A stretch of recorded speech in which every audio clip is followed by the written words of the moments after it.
Welcome to Mr. Biz Radio, biz talk for biz owners.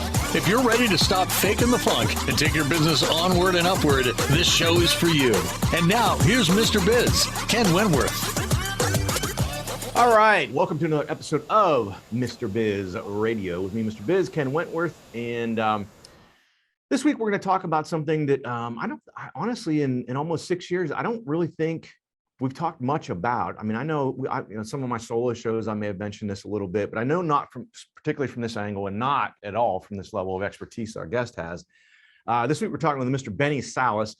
He is the founder and CEO of That Coaching Guy, a personal professional coaching, training, and development company for leaders, executives, business owners, and their teams based in South Florida.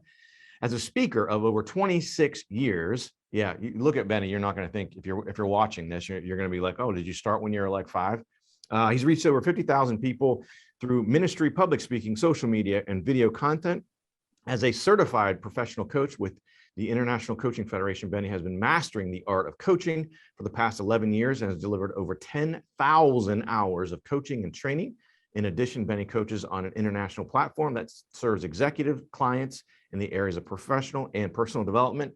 And what we're going to pick his brain about is not only what some of the things he does with his coaching business, but he's going to help us how to find our voice as a speaker and how to utilize that in our business. So, Benny, welcome to the show.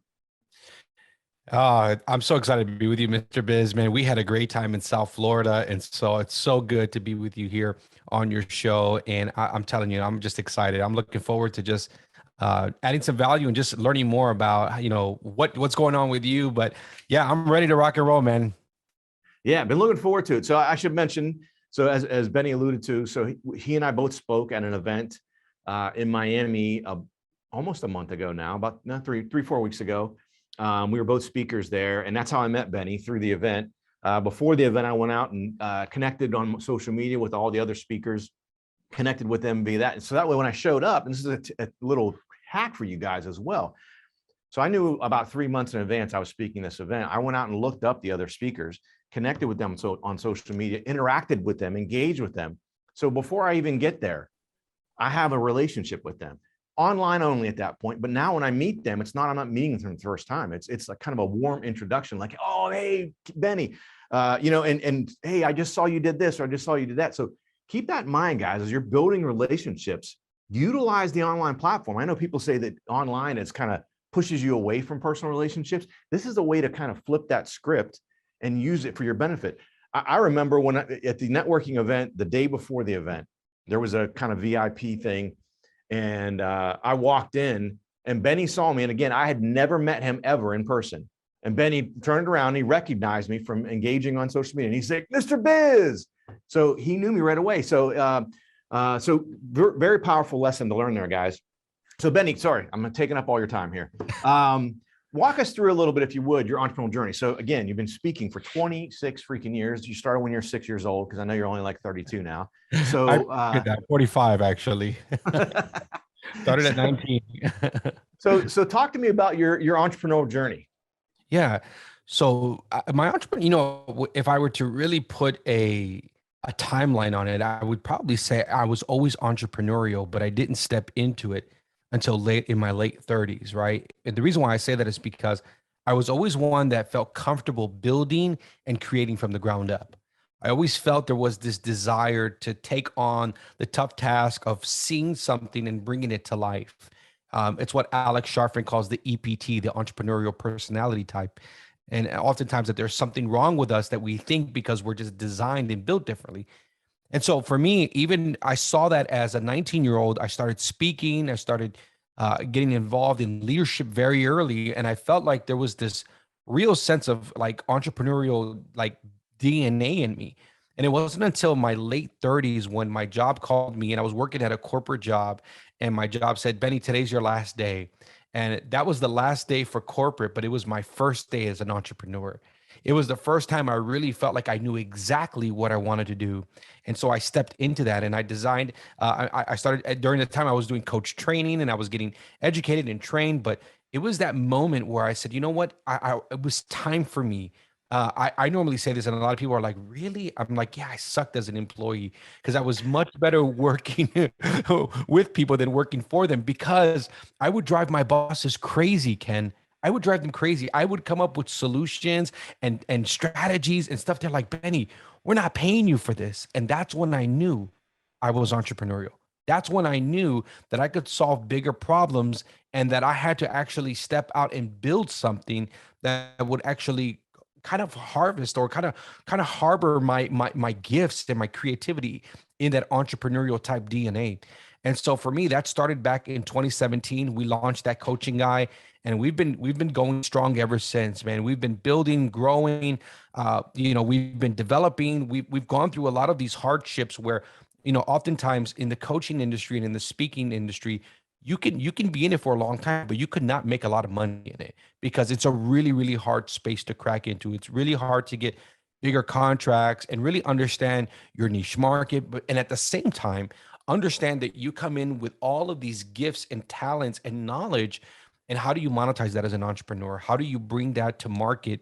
And how do you, while you're doing that, develop a brand, develop a team, develop an infrastructure and systems that for you are embodying really everything that you feel and sense as an entrepreneur. And so I've been on that journey, bringing coaching, speaking, and training all together to say, what is the brand of that coaching guy? Who is he? Like, what does he look like? What does he sound like? And so I've been able to, over the past few years, define what that is, and still learning. Like, I recently just changed my mission statement, and I felt really concrete about it. You know how it is. We're always changing our bio header, right? We're like, Yeah. Is it this? Is it that?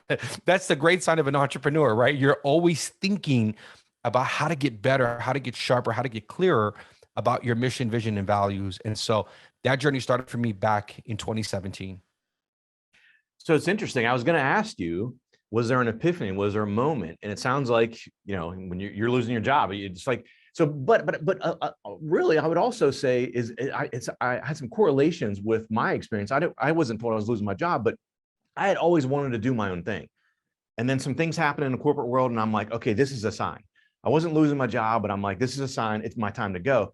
You got maybe a little more of a nudge than I did, but so you had always sort of had that. It sounds like you'd always kind of wanted to do your own thing, and you just needed that little nudge to get you going. Is that accurate?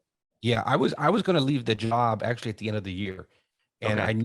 and so my plans was, but here's the thing, I thought I had done something wrong, and I didn't. What happened was that they actually closed the company down a few months after they let me go. So they were slowly letting all of the top people go first, and then they shut everything down.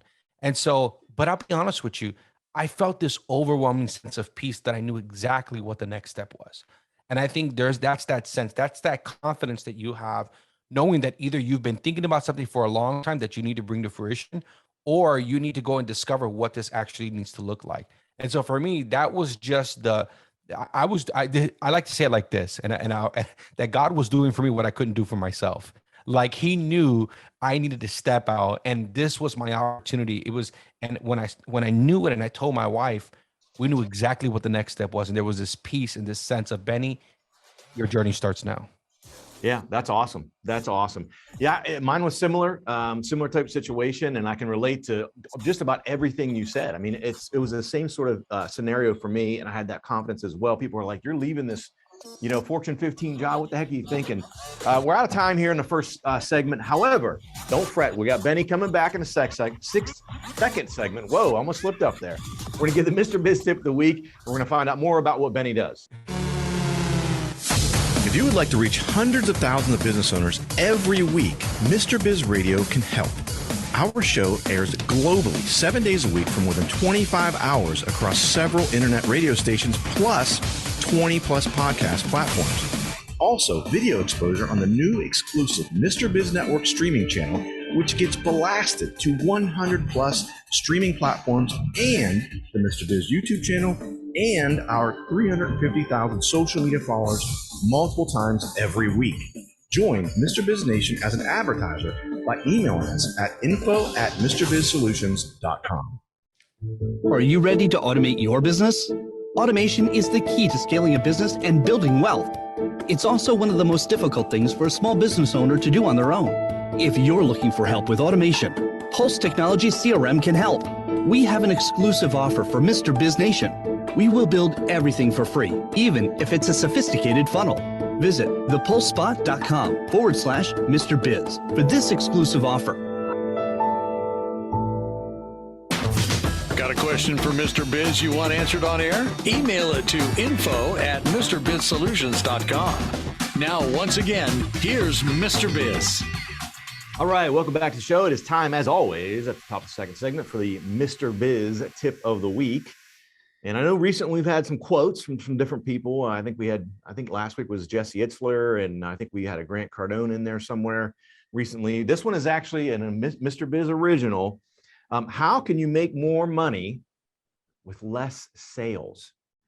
The key is to, as I like to call it, MYM, mind your margins. You got to mind your margins. You got to keep an eye on things. You got to know exactly how much you're making on things. You got to make sure you're not discounting things too much and eating away and eroding away your margin.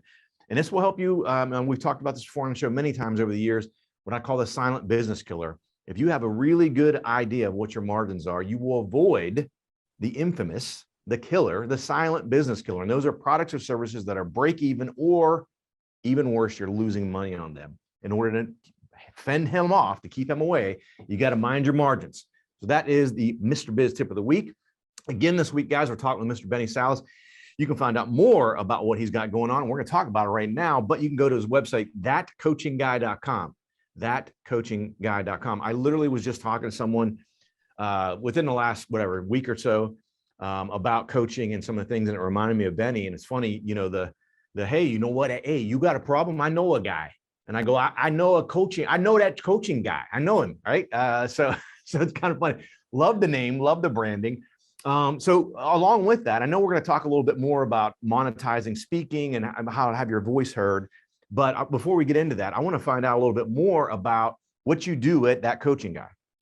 Yeah, so it's interesting. The name in and of itself kind of speaks to the services that we offer. I started doing coaching, financial coaching, back in United Way back in 2010, 2011, when I came on. And I started doing financial coaching, career coaching, developmental coaching, leadership. I've always been a part of leadership development and coaching because my background is in organizational leadership and development. And then I started off doing executive coaching, then working with high-end people. And what I started to realize that there was a need for that audience. And so when I started to come up with a name, I couldn't figure out what was my name. It's almost like Mr. Biz. I was like, okay, he's got to be about business, right? So, right. So that coaching guy was like, well, what do I coach? I could coach in so many areas. And so we came up with a name and an idea, the logo, That Coaching Guy, because it represented both a corporate, yet a like let's coach people, let's challenge people into that next thing. And so here's how we do that. We do that in several layers. There's both a B2B and a B2E market, right? Or B2C market. And I didn't know this right away. And I was trying to figure out, how do we serve multiple audiences and figuring this thing out around coaching and training. And so what I do is we help people by helping them build and grow their mission, their message, and their mindset. And here's why I say that. Because when we talk about leadership, we're really talking about how you show up in the world, right? And so when companies bring me in, we'll do a full-on coaching, training assessment. We'll understand what are their biggest challenges, developing work culture. Now in today's market, I'll tell you, a lot of businesses who are in the service-based industry have to really do a 2.0 version of what they're doing, because the market and leadership development is not the same way it used to be. And the way that we receive content, the way that we process, the way that we engage relationally has all changed. And so, to be honest with you, I'm coming in with that old school knowledge with a fresh new school approach. Like, how do we empower people, not just inspire people? How do we get people to have a shared vision? And so we do that by providing coaching, training. People will bring me in to do workshops. They'll bring me in to do keynote speaking. And so this has been really a culmination of all of my experiences. It wasn't until a few years ago, about 4 or 5 years ago, that I really started to focus more on the speaking space, because I realized I had an opportunity to get on stage and share my own personal story. That's called a mic drop. And I shared a talk, and it was more of a personal talk called Shame on Me. But I realized that after I did that, I took 4 people through the process of the mic drop method. And I realized, man, they had such powerful breakthroughs. And I was able to connect my experience as a speaker into actually helping people. And that developed our Speak More Academy. And so in our Speak More Academy, we focus specifically on helping people speak with confidence, reach their audience, and grow their influence. When we think about speaking, it's not the way in its traditional sense. It's not just, hey, can I invite you on stage? You know what? We do it through social media.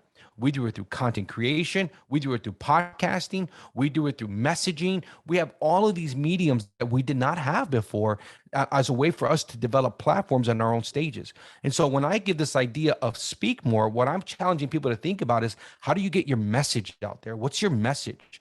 Right? I think there are so many amazing individuals who have powerful stories, great messages, and knowledge. I like to say that what you know is greater than what you do. So then how do you let people know more about you? And so I think there's so many people that are just holding themselves back. And so what we do is we step in and we provide those solutions in helping people understand how can they take their message beyond just this idea or just from a stage, and how do you get into more places, and then how do you monetize that? And so there is this element that we're working with folks to say, listen, how do you monetize your message? We did a 5-day challenge called Speak More and Monetize. And it was very interesting because folks had ebooks, courses, they had products, programs, and services that they have not monetized yet. And all of that is connected to their message, right? They're constantly saying it. So how do you take it to market? How do you reach the masses? And I'm gonna tell you something, it deals with this number one thing, it's confidence. It's believing in yourself and believing that what you have to offer solves the problem. And so if you don't see that, you're not going to speak more. It's interesting, Ken, when I talk to people and I tell them about our program, this is normally what they'll say at the end. They're like, man, I guess I just need to speak more. And it's not like, it's so interesting. I'm like, yes, that's what my church says. My church says speak more, right? Right. Like literally what we want people to do. We want people to own their story. We want people to feel empowered. We don't want them to be afraid of the camera. I normally say that people don't fear the public speaking. They just fear the public speaking. Our greatest fear isn't what we're going to say. It's the judgment or the criticisms of other people. And so oftentimes we step into this in coaching, we call this the saboteur, right? The saboteur can just beat us up. And there are 9 ways that we judge ourselves as saboteurs, 9 common ways. And what I do is I help people begin to unpack that and to remove a lot of those lies, labels, and limiting beliefs so that they can be great entrepreneurs, great coaches, great business owners, great speakers, great communicators, because guess what? Their vision is connected to it. Like when people step into entrepreneurship, yeah, it's a great idea. Yeah, there's a lot of perks, but it's hard. It's challenging. It's difficult. And when people spend a lot of their time preparing to do that, and then 3, 4, 5 years down the road, they're no longer doing it because they got discouraged, they lost confidence and momentum and motivation, it's heartbreaking. And so my goal is to help close the gap a little bit. My goal is to say, man, how do we help more people really step in, get clarity? And so we have both what we do for small businesses. And here's what I'm finding. I'm also finding that I'm reaching businesses that have 5 to 10 people that are newer entrepreneurs, I guess new millennial entrepreneurs that have been around for a while, that are looking for coaching and training like me. And they're not doing it the traditional way. They have a whole new perspective and they have a whole new appreciation for coaching, training, and development. And that's how we bring this thing together, Ken. I love it, Benny. And first of all, going way back, the branding. I love that. One of the things I really like about it is, and I coach people on this too, is for the most part, right? It doesn't have to be, because there are plenty of companies that have been successful without this, but I think it's very important when someone, especially as you're starting out, when they see your brand, your logo, they know what you do. They're not like, I wonder if it's this, or I wonder if it's that. And that coaching guy, as you said, says it all. Fascinating stuff. Again, go out to thatcoachingguy.com, thatcoachingguy.com. Follow Benny on social media. I know he's pretty active very active on Instagram, so definitely follow him out there as well. Come back after the break. We're going to get some tips from Benny, what he had mentioned before about getting your voice heard as a speaker. How would you like to have direct access to Mr. Biz to help you run your business more profitably and more efficiently? At MrBizSolutions.com, you get live access to not only Mr. Biz, but also several of his hand-picked and trusted business experts, each with 20 plus years of experience to help you optimally manage and grow your business. That's just the start of where Mr. Biz Solutions begins. Learn more at MrBizSolutions.com. That's MrBizSolutions.com. Business owners have a continually growing to-do list with little time for revenue-producing activities. With Check Off Your List and their experienced team of virtual assistants, you can focus on growing your business. Visit checkoffyourlist.com to learn how Check Off Your List's skilled team can handle your day-to-day tasks like social media, bookkeeping, calendar maintenance, and much more. Contact Check Off Your List at checkoffyourlist.com or call 888-262-1249 to see how their virtual assistants can help you live to work rather than work to live. Check out all three of Mr. Biz's best-selling books at MrBizBooks.com. Now, once again, here's Mr. Biz. All right, welcome back to the show. And we're going to continue talking with Benny Salas here. Again, thatcoachingguy.com. So Benny, I know you had talked about this and you had alluded to it a few times during the first couple segments. Getting your voice heard as a speaker. And again, I know I saw down at the event, you got the Speak More t-shirts and everything, which are super cool, little swag. So how does someone, what are some of your tips on that? Well, how does someone get started? I guess let's look at it from this perspective. Let me back up a second. Let's say that I'm an entrepreneur. I recognize the message you're sending, right? Especially what you mentioned during the last segment, like, man, you're right. I need to speak more. As you said, sometimes that's the epiphany that comes out of it. And you say, but A, I don't know how to do it. B, I'm not sure I'm very good at it, or I'm not confident. What are some things to kind of get that going a little bit? Yeah, I think the first thing I started to do a new strategy over the past the past year. And I realized when I was asking people, what was your message? I was really asking them, what was your mission? Because oftentimes I believe that our mission is really this idea and this existence for why our message even lives and breathes. I believe it's like the gasoline and the fuel to our message. And so I think the first thing is you got to know why you want to speak. Why do you want to speak? Like, what's the reason? On the back of my shirt, it says, if you have something to say, say something, right? And so I believe that we all have something to say. I believe that we all have tremendous value. I believe our stories, we went through what we went through, not so that we can hold our stories hostage, but that we can share it with other people and give them hope. And so I think the first thing you just got to know is like, so what's your mission in this world? Like, why are you here? Life is so short. It's so short. What do we do to maximize our time here on earth, right? This is why you think about what your business does. Think about the lives that you're impacting. This is bigger than entrepreneurship. This is bigger than business. This is about why are you existing? And so when I take people into that mindset and that space, they have to see their message bigger than how they've been seeing it, right? And so the first thing is I want to connect people to their mission. What's the mission of your business? What's the why? What's the existence? Or why does it matter? And so when I think people get clear about that, it's easier to understand what their message is. Because here's the thing I think people do. We find stories, and stories are great. And I think storytelling is a huge part of how we deliver our message. It's a way to connect our audience. It's a way to show and expose ourselves, make us vulnerable, connect, make it relevant, also be able to paint a picture for people. But a lot of people who are storytelling still don't understand their message. So a lot of people be like, they'll remember the story, but what was the point of it all? What was the big idea? What was the takeaway? And so oftentimes people get impressed with us versus being impacted by us.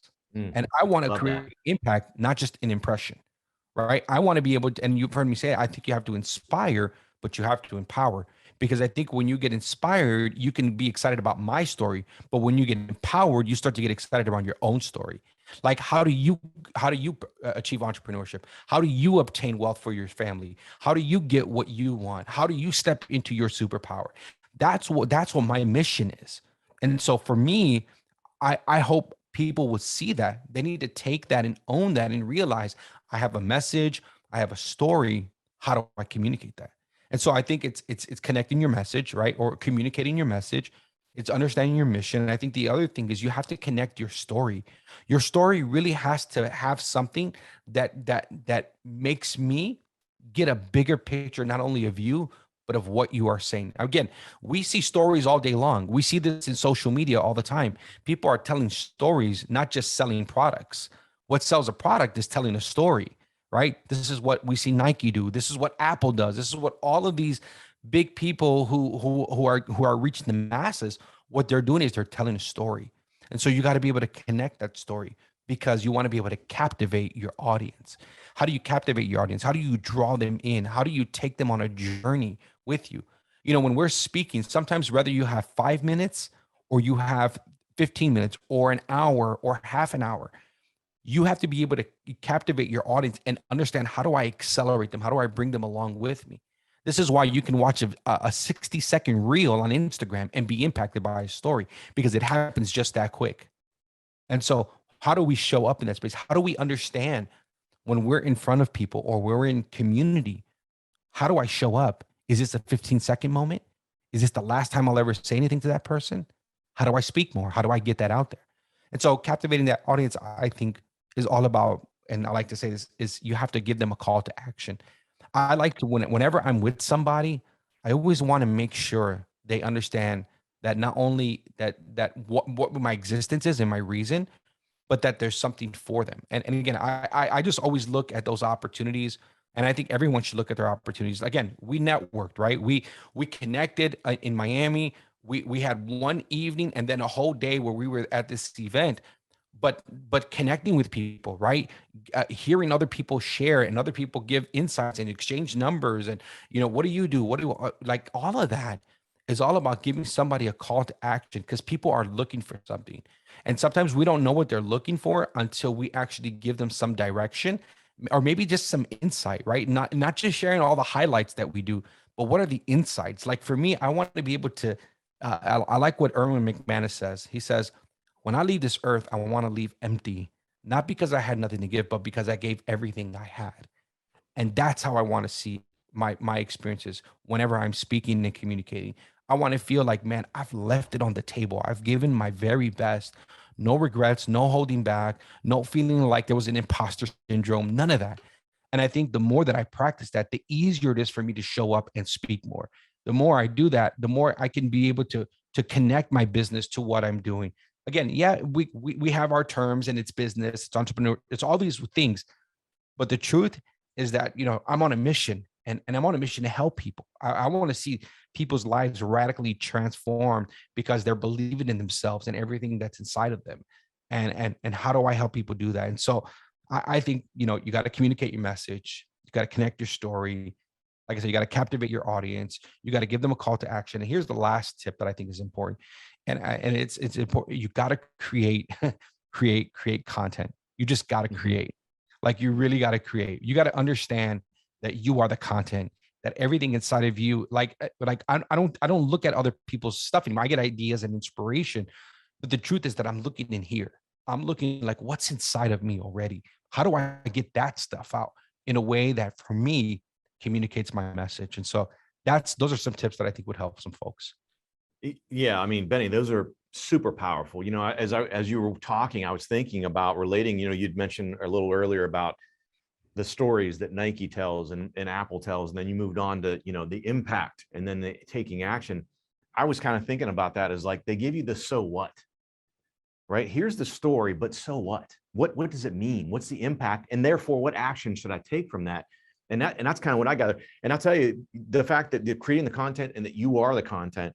And I can't remember if you and I talked about this down at the event or not, but Brad Lee, if you guys out there are watching or listening, don't follow Brad Lee. I think on Instagram, he's like the real Brad Lee or real Brad Lee. Yeah. I can't remember.